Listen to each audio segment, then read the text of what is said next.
A warm greeting to all the listeners. Today, I have some question to ask. Are we a good master or a slave of our brain? Why is there much gap between our thinking and implementing the thought? Now, most important question, whatever we think good for ourselves, right? Then why do we regret most of the time?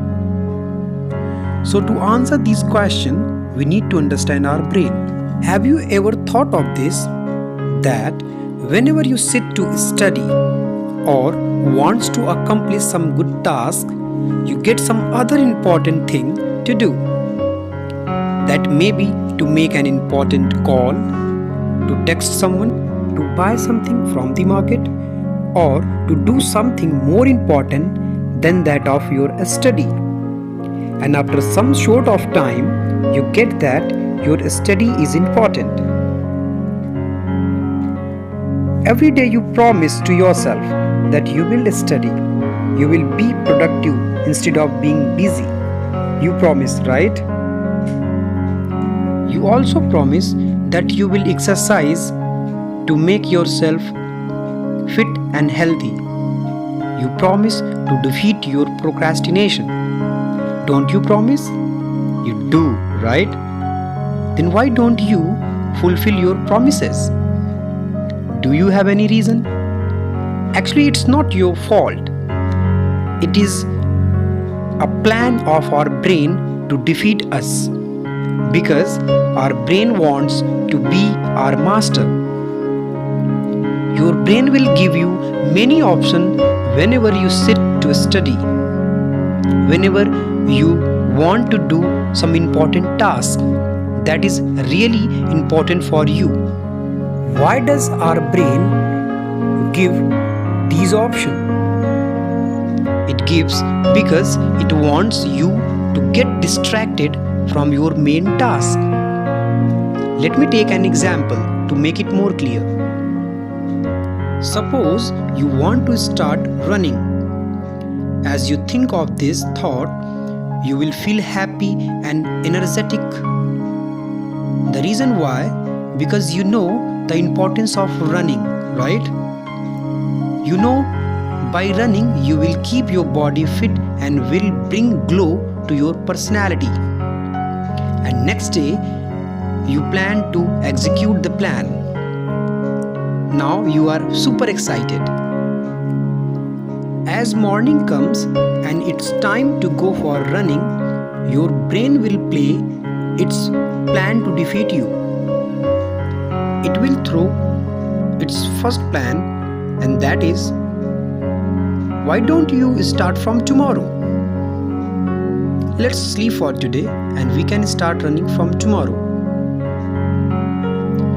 If you overcome from this thought, it will roll the second plan, and that is,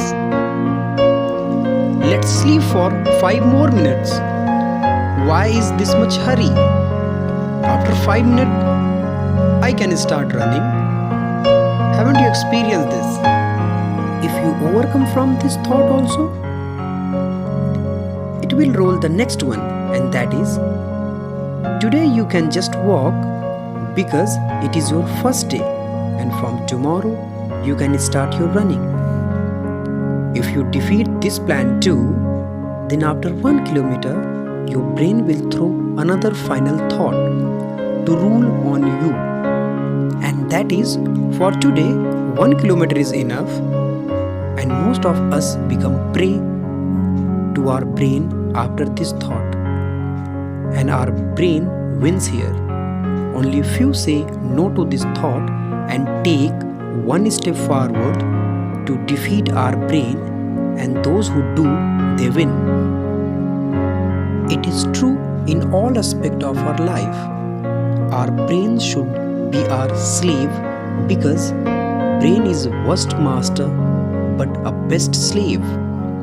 And to win all the battle of life, you all have to win the battle that is going in our head. Now the question arises, how will you win this battle?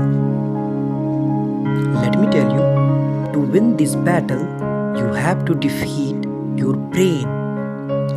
Here are some tips to master your brain.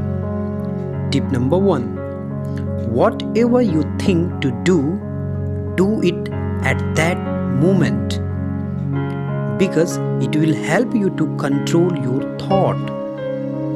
Tip number 2. If you said you will study at particular time, then keep all the work aside and study at that particular time. Why so? Because it will help you to defeat your procrastination. Tip number 3. Keep your own track on the daily basis. It will help you to manage your time. It is your brain, so you know what to do and how to do to defeat your own procrastination, to defeat your own faults that are drawn by your brain. And most important, tip number 4. Keep updating yourself in terms of knowledge and personality. And if you want to groom your personality and English is spoken, you can join Grammar School 2.0 for free. The link is in the description. If you have found this video helpful, so please do share it and hit the like button. Thank you so much for being with me in this entire video.